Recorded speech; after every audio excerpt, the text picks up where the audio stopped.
زیادہ جواب نہیں دی انہیں، قسم کھا لیا زندگی بھر بات نہیں کروں گا جب تک تو ہو وہ بات نہیں کرتی. اسے بھی غصہ آ گیا، انہیں بھی قسم کھا لی تمہیں ہوگا جب تک بات نہیں کرتے میں بھی بات نہیں کروں گی.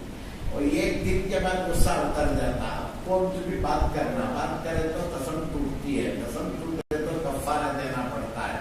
قسم توڑنا بڑا عیب. علامہ ابن مبارک، سفیان ثوری، ایسے بڑے بڑے علماء کو پوچھے تو سب بول رہے کیا ابھی نہیں کر سکتے، کون تو بھی قسم توڑو کفارہ دیو.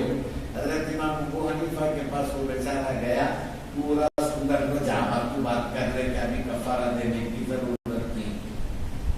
السلام علیکم بیگم، کہاں سی بات کر لی ہے تم نے، کفارہ دینا پڑے گا، بے عزت نہ دینا. ابو حنیفہ بولے دینے کی ضرورت ہے. انہوں نے سیدھا چیز کرو برقع پڑھ لو. سفیان ثوری کے پاس جا کے میں آپ کو مسئلہ پوچھی تھی نہیں، ابو حنیفہ ایسا بول رہا نہیں کفارہ دینے کی ضرورت. ارے عجیب و غریب امام، چلو پکڑو چلو چلو.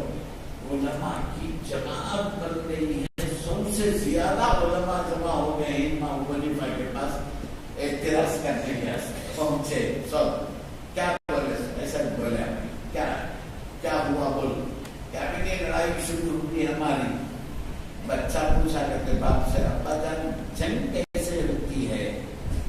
بیٹا سرحد ہوتی ہے، ادھر ملک ایک ادھر ملک. ضروری تو بچے کو لڑنے کا سکھاؤں گا اللہ کے واسطے. بیٹا یہ علم ہے، پڑھائی ہے، معلوم ہے، بچے کو لڑنے کا سکھاؤں گا. لوگوں نے نہیں ادھر بچہ بولا سمجھ میں آ گیا کیسے شروع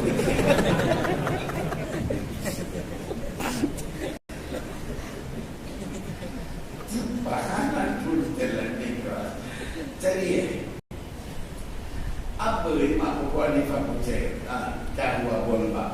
میں پوچھا انہیں جواب نہیں دی. اس سے میں آپ بولا تو ہو کو جب تک بات نہیں کرتی اللہ کی قسم میں بات نہیں کروں گا. رائٹ. اب اس کے بعد انہیں بولی تمہیں ہو کو جب تک بات نہیں کرتے اللہ کی قسم میں بات نہیں کروں گی. انہیں تو بات کری نہ تیرے پاس، تیرے قسم کھانے کے بعد انہیں اتنا لمبا جملہ بولے گا تمہیں ہو کو بات نہیں کرنے تک میں بھی بات نہیں کروں گی. وہ بولے سو جملہ سنا وہ تو بات ہو گئی تو تمہاری قسم تو پوری ہو گئی. انہیں توڑی تو کفارہ دینا، اس لیے تمہیں بات کرنا. سفیان ثوری رحمۃ اللہ علیہ